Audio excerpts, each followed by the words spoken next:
अल्हम्दुलिल्लाहिल्लज़ी अब्दअल अफ़लाक वल अर्दीन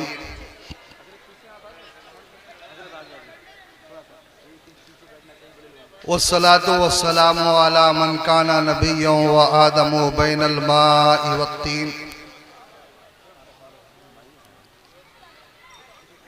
व अला आलिहि व अस्हाबिहि अल्लज़ीना क़ामू बिनुसरतिद्दीनिल मतीन।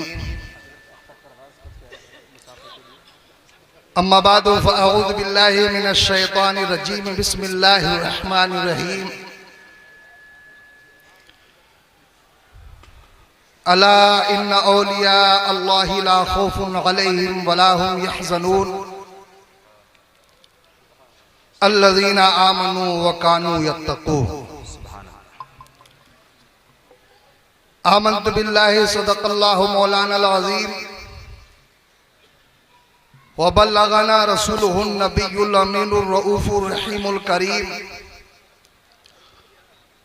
व नहनु अला ज़ालिका लमिनश शाहिदीना व शाकिरीना वल्हम्दुलिल्लाहि रब्बिल आलमीन।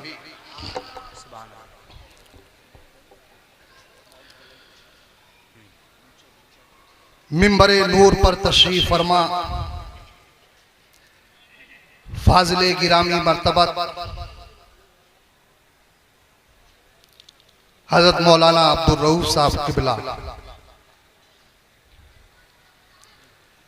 खतीबे अहले सुन्नत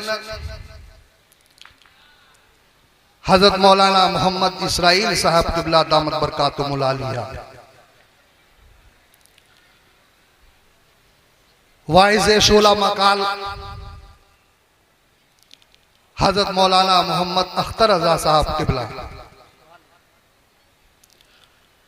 दीगर उलमाए अहले सुन्नत, हुफ़ाज़े कुरान, शुअराए इस्लाम, दूर व नजदीक से तशरीफ लाए हुए मुअज़्ज़ज़ सामीईन सामियात, आइए सबसे पहले हम और आप इंतहाई खुलूस व अक़ीदत और एहतराम व मोहब्बत के साथ सरवरे कायनात, फ़ख्रे मौजूदात, पैगम्बरे आली सिफ़ात, जनाबे अहमद मुश्तबा मोहम्मद अरबी अरवाहुना फ़िदा की बारगाह बेकस पनाह में एक बार झूमकर हदिया दुरूद व सलाम पेश कर लें। अल्लाहुम्मा सल्लि अला सय्यदिना व मौलाना मुहम्मद व अला आलि सय्यदिना व मौलाना मुहम्मद व बारिक वसल्लिम सलातुम व सलामन अलैका या रसूल अल्लाह या नबी अल्लाह या हबीब अल्लाह। इंतहाई काबिल तहसीन व आफरीन है अंजुमन मुहिब्बान रज़ा के वो अराकीन जिन्होंने अपनी मेहनत शाक़ा और कदो काविश से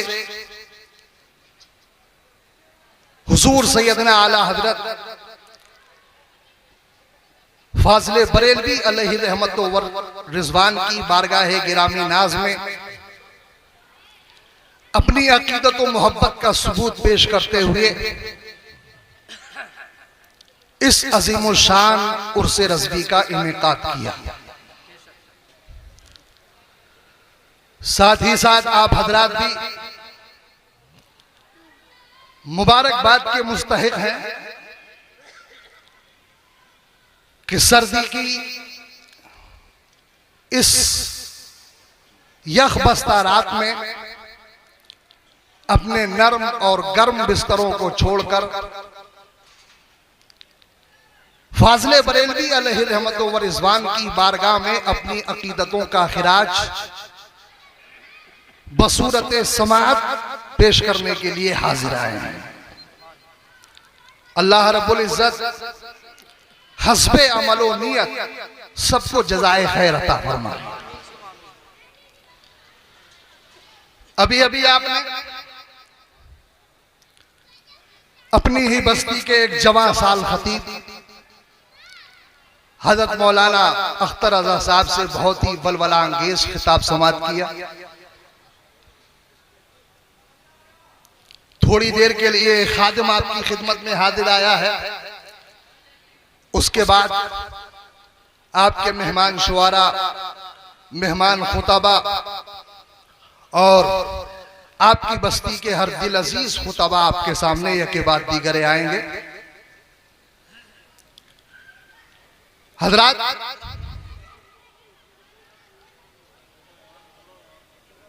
अहले सुन्नत का ये अजीम शान इजलास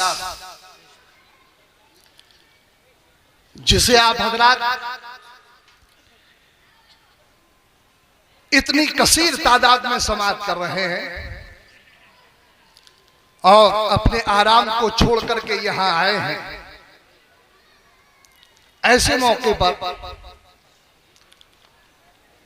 सिर्फ बेहतर और मुनासिब ही नहीं बल्कि जरूरी है कि आप हजरात के सामने कुछ मुस्बत बातें रखी जाएं ताकि वो मुस्बत बातें आपके लिए, आपकी जिंदगी में आपके लाए है अमल के तौर पर काम में आए। आज उमूमन होता यह है कि हम दूसरों की मुखालिफत में कुछ जज्बाती बातें बोल जाते हैं, हमारे सामीन सुन लेते हैं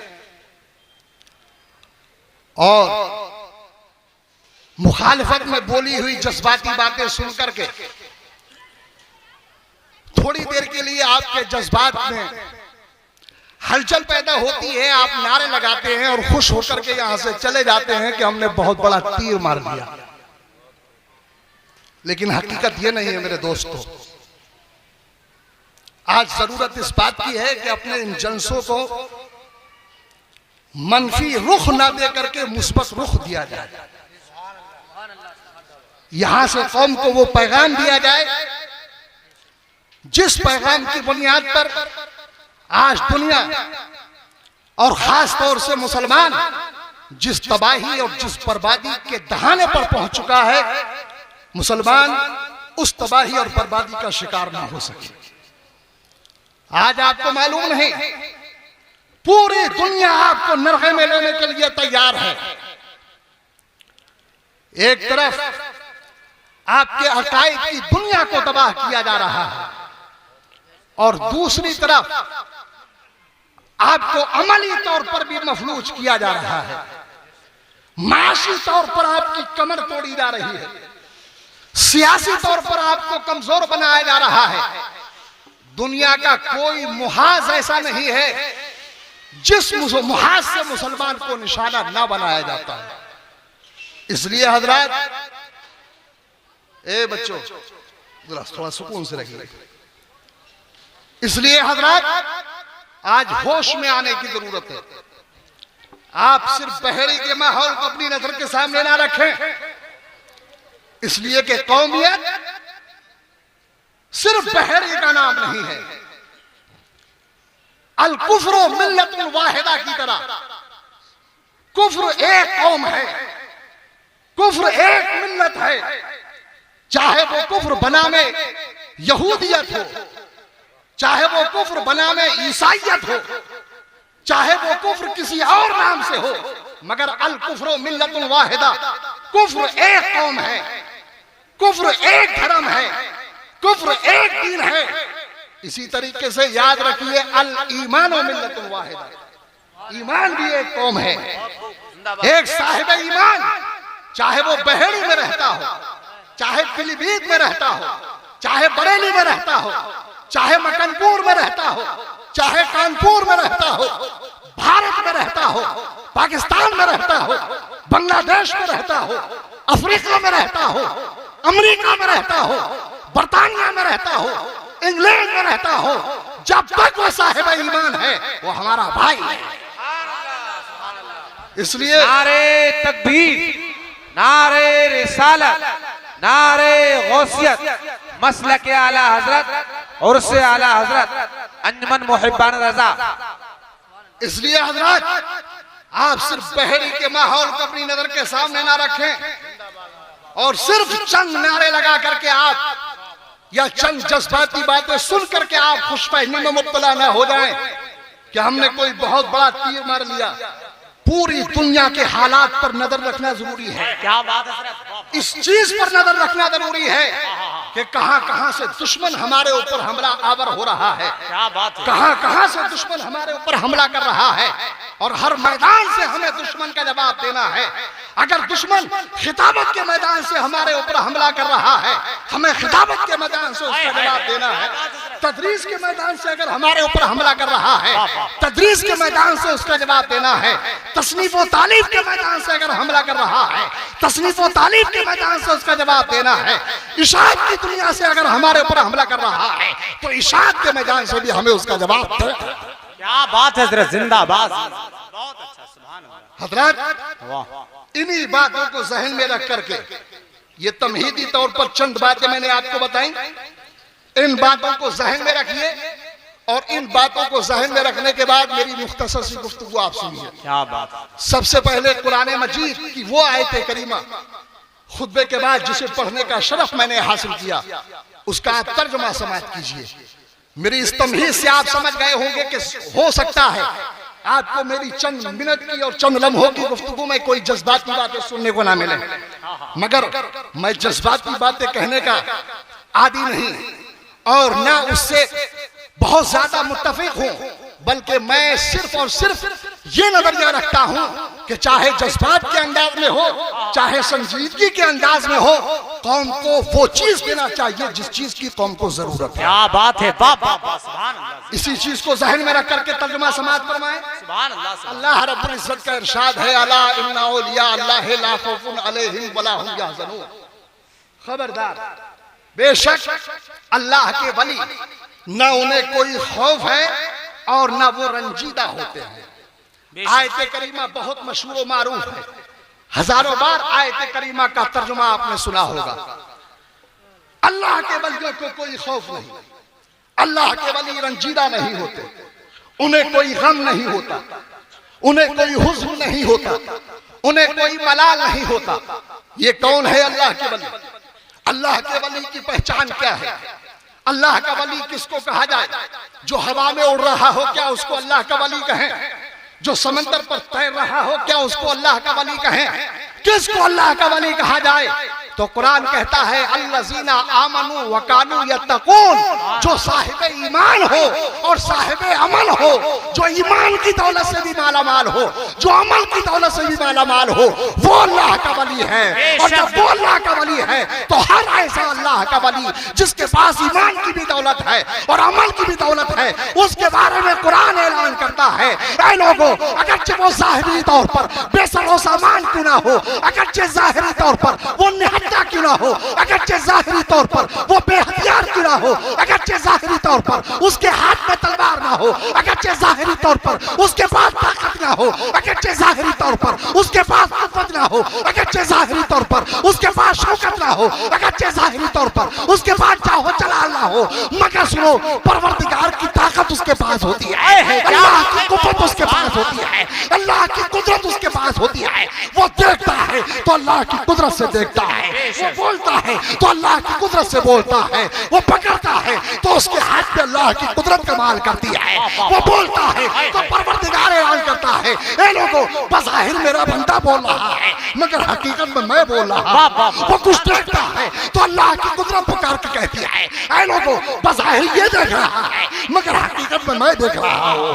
ए लोगों, अगर वो कुछ पकड़ता है तो दुनिया कहती है कि ये पकड़ रहा है, मगर अल्लाह पुकार के कहता है कि ए लोगों, जाहिर में हाथ इसका है मगर हकीकत में मैं पकड़ रहा हूं। नारे तकबीर, नारे रिसालत, नारे गौसियत, मसलके आला हजरत और से आला हजरत फैजान हुजूर मुफ्ती आज़म हिंद हजरत अल्लामा मुफ्ती इरशादुल कादरी साहब कबिला। क्या बात हजरत, वाह वाह वाह। हजरत गौर कीजिए, इस आयत करीमा में अल्लाह ने किसका जिक्र किया?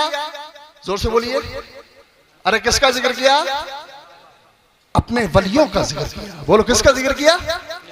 इस आयत करीमा में अल्लाह ने अपने वलियों का जिक्र किया और कोई तखसीस नहीं की। खास ख्वाजा साहब का जिक्र नहीं, खास गौसे आजम का जिक्र नहीं, खास साबरे पाक का जिक्र नहीं, खास वारिस पाक का जिक्र नहीं, खास कुतुबुल मदार का जिक्र नहीं, खास शाजी मियां का जिक्र नहीं, खास आला हजरत का जिक्र नहीं, खास मुफ्ती आजम का जिक्र नहीं, बल्कि पूर्व से लेकर पश्चिम तक, उत्तर से लेकर के दक्षिण तक और आदम से लेकर के कयामत तक जितने वली पैदा हो चुके, पैदा हो रहे हैं और पैदा होंगे, उन सब वलियों का जिक्र अल्लाह कुरान में कर रहा है। हजरात जरा गौर करो, सारे वलियों का जिक्र अल्लाह कुरान में कर रहा है। तो किसी के पेट में कोई दर्द नहीं होता, मगर गौसे आजम की महफिल हम सजा ले तो लोगों के जिक्र, लोगों के पेट में दर्द हो जाता है। गरीब नवाज के जिक्र की महफिल हम सजा ले, लोगों के पेट में दर्द हो जाता है। आला हजरत का उर्स अगर हम मना ले तो लोगों के पेट में दर्द हो जाता है। मैं कहता हूँ गौसे आजम की महफिल पर बैठ लगाने वालों, गरीब नवाज की महफिल पर पाबंदी लगाने वालों, शाजी मियां की मजलिस पर पाबंदी लगाने वालों, आला हजरत के उर्स पर और उनके जिक्र पर पाबंदी लगाने वालों, अरे तुम तो एक एक वली के जिक्र पर पाबंदी लगा रहे हो। कुरान ने तो सारे वलियों का जिक्र किया। क्या बात है, वाह वाह वाह, बेशक बेशक, वाह। सारे वलियों का जिक्र कुरान कर रहा है।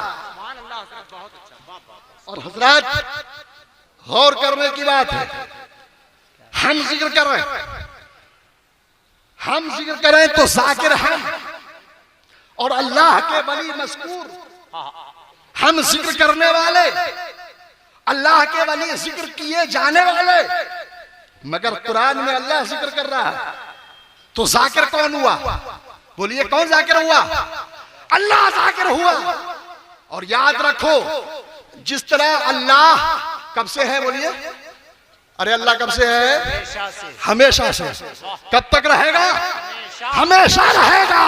अजीज़ाने मिल्लत इस्लामिया, हम जिक्र करते हैं तो हम 10 साल की पैदावार हैं, 20 साल की पैदावार हैं, 50 साल की पैदावार हैं, 100 साल की पैदावार हैं। आइंदा 10 साल जिएंगे, 20 साल जिएंगे, 50 साल जिएंगे, 100 साल जिएंगे।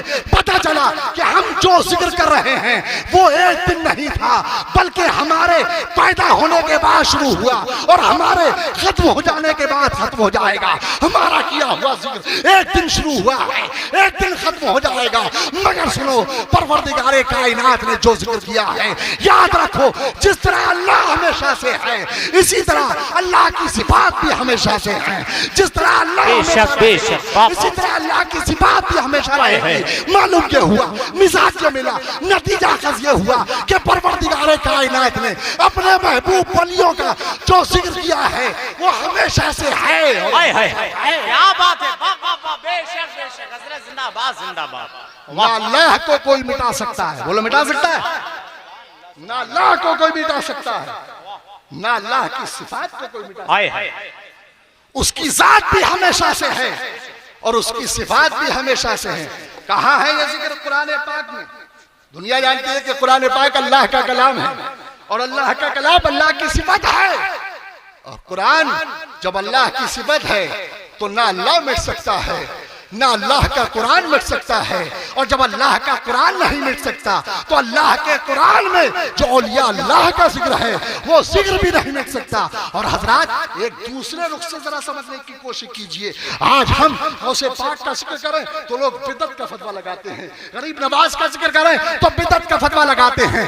गरीब नवाज का जिक्र हो या शाजी मियां का जिक्र हो या कुतुबुल मदार का जिक्र हो या आला हजरत का जिक्र हो, लोग आज हमारे ऊपर बिदअत का फतवा लगाते हैं।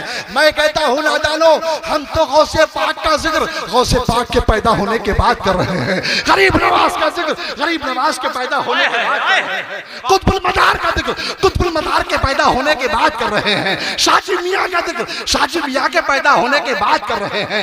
आला हजरत का जिक्र आला हजरत के पैदा होने के बाद कर रहे हैं।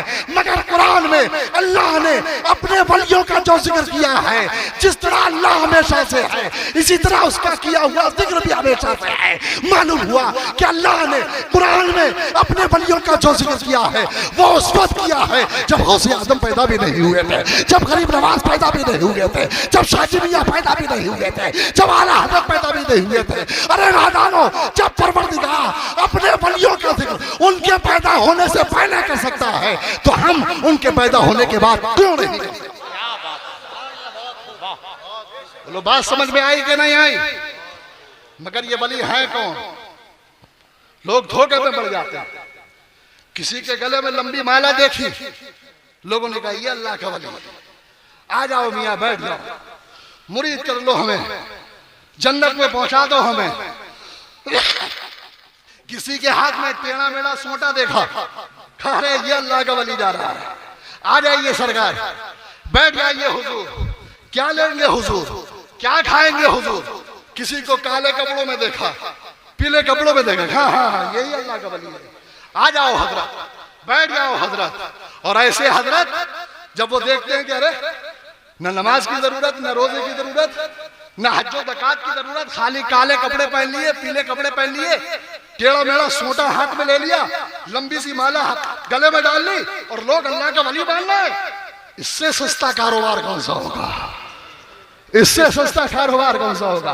बन गए पीर जी, पीर जी बन गए, अब पैर छूने जा रहे हैं, हाथ छूने जा रहे हैं, चढ़ावे चढ़ रहे हैं, नजरें पेश की जा रही हैं।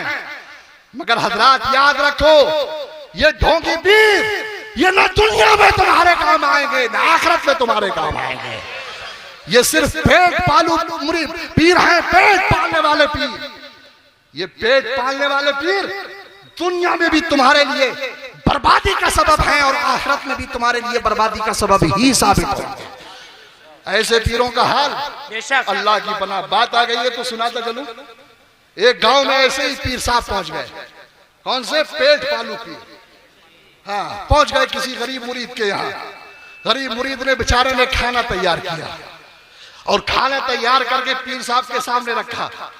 तो पीर साहब लोगों का पेट तो आप जानते ही, आजकल के जो ढोंगी पीर होते हैं, हकीकी पीरों की बात नहीं कर रहा हूँ, ढोंगी पीरों की बात कर रहा हूँ। हकीकी पीरों का तो आलम यह है जो अभी थोड़ी देर के बाद में आप देखेंगे कि लोग साल हर साल से गुजारिश करते हैं, सरकार एक तारीख दे दीजिए, सरकार एक तारीख दे दीजिए। कभी किसी को सोर्स में लगाया जाता है, कभी किसी का वास्ता पकड़ा जाता है, कभी किसी का वास्ता पकड़ा जाता है। हजार वास्ते देने के बाद, हजार वास्ते पकड़ने के बाद में साल में एक तारीख मिला करती है। मगर ढोंगी पीरों का हालम क्या है? जैसे ही फसल का मौका आया पहुंच गए आपके घर। वो भी ऐसा ही ढोंगी पीर था, पहुंच गया। मुरीद ने बेचारों ने खाना तैयार किया जो भी उससे हो सकता था। पीर का पेट तो आप जानते ही हैं, पेट नहीं था बल्कि इंडिया गेट था। क्या था? India gate. कहीं भरने वाला है, खा गया सारी रोटी। और सारी रोटी खाने के बाद में बैठा है दस्तरखान पे। मुरीद सोच रहा है कि ये उठे तो मैं हाथ धुलाऊं, मगर पीर काय को उठने लगा। बहुत देर हो गई तो आखिरकार मुरीद को हार के कहना ही पड़ा, हजरत खाना खा लिया हो तो उठ लीजिए। कहा कैसे खा लिया हो बेवकूफ, तुझे मालूम नहीं है कि नमकीन के बाद मीठा खाना सुन्नत है? अरे उसने माथा बदल लिया। अच्छा सरकार, नमकीन के बाद मीठा खाना भी सुन्नत है? कहा। वो दौड़ा दौड़ा गया मार्केट, आधा किलो गुलाब जामुन गरम गरम लेकर के आया। तो पीर का तो पेट वही इंडिया गेट, सारे आधा किलो गुलाब जामुन पेट के अंदर। मुरीद सोचने लगा अब उठे, मगर पीर साहब बैठे। अरे पीर साहब अब तो उठिए। कहा बेवकूफ, तुझे मालूम नहीं है कि मीठे के बाद फिर नमकीन खाना सुन्नत है? अरे उन्होंने कहा इसका क्या मतलब? जो थोड़ा बहुत बचा है बीवी बच्चों के लिए वो भी खिलाना पड़ेगा। वो बेचारा लेकर के आया, वो भी खा गया। अब सोच रहे हैं कि शायद अब पीर साहब उठ जाए, मगर पीर साहब काय को उठने लगे। मुरीद ने कहा हुजूर अब क्या? कहा बेवकूफ, पहले ही तुझे मसला बता चुका हूं कि नमकीन के बाद मीठा खाना सुन्नत है। अरे उन्होंने कहा फिर खिलाना पड़ेगा। वो फिर आधा किलो लेकर के आया। अभी गुलाब जामुन खा ही रहे थे कि इतने में उसका बेटा आ गया। इत्तेफाक से उसका नाम भी क्या था? सुन्नत। गांव में ऐसे उल्टे सीधे नाम रख लेते हैं लोग, नाम था उसका सुन्नत। और ये सुन्नत पे सुन्नत खाते चले जा रहे थे। नमकीन के बाद मीठा सुन्नत, मीठे के बाद नमकीन सुन्नत, नमकीन के बाद फिर मीठा सुन्नत, मीठे के बाद फिर सुन्नत। इतने में लड़का आ गया, उसका नाम भी था सुन्नत। तो पीर साहब ने पूछा वे इसका नाम क्या है, कौन है ये? कहा मेरा बेटा। का इसका नाम क्या है? कहा हुजूर इसका नाम फर्ज है। क्या नाम है इसका? फर्ज। बोले ला हौल वला कुव्वत, कैसा भोंडा नाम रखा। तो मुरीद झेप गया और झेप करके बोला हुजूर क्या बताऊं, नाम तो इसका बड़ा अच्छा है मगर डर लग रहा है। कहा क्या मतलब? कहा हजरत बताते हुए डर लग रहा है। क्या मतलब? सही से बताओ क्या नाम है इसका? कहा हुजूर इसका नाम तो सुन्नत है, मगर मैं देख रहा हूँ आप हर सुन्नत खाते चले जा रहे हैं, इस डर से मैंने इसका नाम फर्ज बताया। ये हाल है आजकल के इन ढोंगी पीरों का। हजरत इन ढोंगी पीरों से महफूज रहने की जरूरत है। जी अपना ईमान को बचाइए, अपने अकीदों को बचाइए। खुदा की कसम, वो पीर जो नमाज नहीं पढ़ता होगा वो अपने मुरीद को कभी नमाज का पाबंद नहीं बना सकता। वो पीर जो रोजा नहीं रखता होगा वो अपने मुरीद को भी कभी रोजे का पाबंद नहीं बना सकता। वो पीर जो शरीयत की खिलाफत करता होगा वो पीर कभी भी अपने मुरीद को शरीयत का पाबंद नहीं बना सकता। इसलिए अगर शरीयत का पाबंद बनना है, सिराते मुस्तकीम पर अगर गामज़न रहना है, तो उसी पीर का दामन अपने हाथों में थामिए जो फिर खुद सिराते मुस्तकीम पर गामज़न हो। वरना ढोंगी पीरों की कोई कमी नहीं, बहुत ढोंगी पीर फिरते रहते हैं। बात आ गई है तो सिर्फ एक बात और आपको बताता हुआ चलूं। एक गांव में ऐसे ही ढोंगी पीर पहुंच गया और एक घर के दरवाजे के सामने अंदर औरत बैठी थी, वो डर गई, क्या हुआ? फिर उसने फिर औरत चिक्कर अंदर में, क्या बात? मगर इधर पीर ने वही अंदर से औरत निकल के आई, क्या हुजूर क्या बात है, क्यों चिक्कर? बेवकूफ औरत। थोड़ी देर के बाद में मियां का जलाल कम हुआ तो औरत ने पूछा, हुजूर क्या बात, क्यों चीख रहे थे आप? कहा बेवकूफ, बार बार डिस्टर्ब कर रही थी तू, मुझे खलल डाल रही थी। कहा हुजूर हुआ क्या? कहा बेवकूफ, काबे में एक कुत्ता घुस रहा था, मैं उस कुत्ते को डांट के बाहर निकाल रहा था। देख रहे हैं आप, काबे में कुत्ता घुस रहा था। अरे हुजूर आप इतने पहुंचे हुए, यहाँ गांव में बैठ के आपने काबे में घुसने वाले कुत्ते को देख लिया? कहा हाँ, कोई मामूली चीज नहीं। कहा हुजूर फिर तशरीफ रखिए, कुछ ठंडा गर्म हो जाए, बताइए क्या लेंगे, मीठा लेंगे नमकीन लेंगे, ठंडा लेंगे गर्म लेंगे? कहा जो मर्जी हो वो ले आओ। औरत गई अंदर, खूब प्लेट में चावल तन करके लाई और ला करके पीर के सामने रख दिया। अब पीर जी बैठे हैं, 1 मिनट 2 मिनट 3 मिनट, मगर पीर खाना ही शुरू नहीं कर रहे हैं। औरत ने कहा, अम्मा मियाँ खाते क्यों नहीं? कहा बेवकूफ औरत, ये रूखे चावल खाऊंगा? अरे तरकारी नहीं है तेरे घर में? अच्छा हजरत अभी आती हूँ। अंदर गई, झाड़ू उठाई और बाहर आकर के दे झाड़ू ले झाड़ू दे झाड़ू ले झाड़ू। और कहा, पीर ने कहा मियाँ क्या कर रही है? अरे क्यों मार रही है? कहा बेवकूफ, तुझे यहाँ गांव में बैठकर काबे में घुसने वाला कुत्ता नजर आ गया और चावलों के नीचे मैंने जो तरकारी छुपाई है वो नजर नहीं आई। क्या बात है, ये हाल है मुरीद पीरों का। हजरत ऐसे पीरों से महफूज रहने की जरूरत है। पीर वो नहीं जो काले और पीले कपड़े पहनता हो, वली वो नहीं जो गले में लंबी लंबी माला डालता हो, वली वो नहीं जो हाथ में टेढ़ा मोड़ा सोटा लिए फिरता हो, बल्कि वली वो है जिसे कुरान वली कहता है। कुरान किसे वली कहता है? अल्लज़ीना आमनू व कानू यत्तकून, जिसके पास ईमान की दौलत हो, जिसके पास तक़वे और परहेजगारी की दौलत हो, वो अल्लाह का वली है। और जो अल्लाह का वली है उसके बारे में कुरान ने सुना दिया, उसे ना कोई है और ना कोई रंग। बेशक। इसलिए हजरात जी, औलियाए किराम के दामन से वाबस्ता रहिए, मगर बहुत सोच समझ करके रहिए। वक्त में गुंजाइश नहीं है, वरना तफसील के साथ मैं आपको बताता। बस इसी पर इक्तिफा करते हुए अपनी गुफ्तगू को खत्म कर रहा हूँ। इस मुख्तसर सी गुफ्तगू में अमदन सहवन कोई खता हो गई हो, रब्बे करीम अपनी रहमत से उसे माफ फरमाए। अस्तगफिरुल्लाह रब्बी व अतूबु इलैह, ला इलाहा इल्लल्लाह मुहम्मद रसूलुल्लाह।